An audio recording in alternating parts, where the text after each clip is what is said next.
Hey guys, welcome back to another edition of Team Breakdown.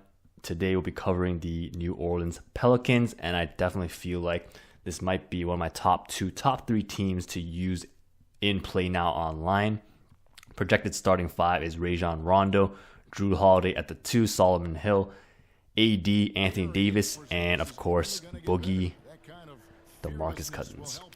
So key additions for the Pelicans, they actually acquired the grindfather from the Memphis Grizzlies, Tony Allen. They acquired Ian Clark from the Golden State Warriors free agency. Perry Jones III, Rajon Rondo, projected starting 1. I'm not sure how that's going to work yet. We'll soon find out. Key subtraction, they did lose Quincy Pondexter, a pretty good 3-and-D player. Tim Frazier, the backup 1, is gone as well. They lost Monte Eunice, and they also lost Dante Cunningham. So, at first glance for the Pelicans, they're, I think, one of the only few teams to launch a twin tower attack in Boogie and AD. They can definitely play either more of a triangle offense, a high-low type of offense. There's definitely many ways to incorporate the two bigs. But with Boogie Cousins expiring, I think at the end of this upcoming season, they have to impress him enough so that he would want to even stay or consider staying with the Pelicans. Under Anthony Davis, the Pelicans have not been able to win anything so far. Now, some critics say it's pretty much mostly his fault because he's the face of the franchise. He's a superstar, and therefore he is responsible. Now, the last, 3-4 seasons, 5 seasons, I don't see that much help from the supporting cast. I mean, minus Drew Holiday, who was a one-time All-Star, he really doesn't have that much of a team, to be quite honest with you. Right now, their bench is still a little bit iffy in my regard.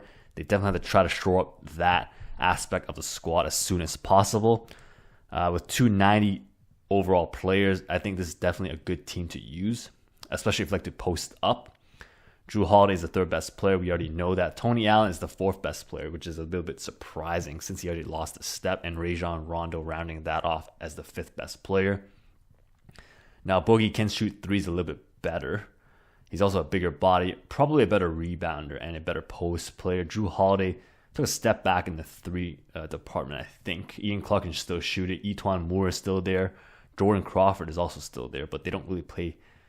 They're not very good defensively on the wing, I think. So that's going to be a difficult decision to see who plays, who doesn't. Solomon Hill can shoot a bit of threes.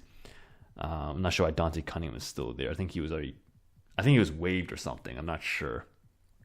Maybe it's my mistake. I'll double check that later on. Rebounding side should be pretty much set, I think. Rondo can box out quite a bit. When you have twin towers, I don't usually think that rebounding would be an issue. Ajinça is still on the squad as well. Defensively, I would probably try to isolate Boogie as much as possible. Try to force him to step out in the perimeter. Maybe try to force a switch. That's how I would try to break that down this team. Rajon Rondo is still a very, very good player, regardless of what you may think of his shooting ability. He can still put it on the floor. He's a one-man fast break machine still. And he definitely knows how to run a team, which is quite understated. Ashik and Diallo are also on the squad, but I think they need a bit more oomph on the wings. But that's just my humble opinion. Let me know down in the comments below what you think and how far this squad can go. Will they make playoffs? Will Boogie Cousins lead the squad? Also, remember to subscribe if you haven't done so already for more NBA 2K content. Give us a like, show us some love. Thank you for the continued support, and I will see you next time.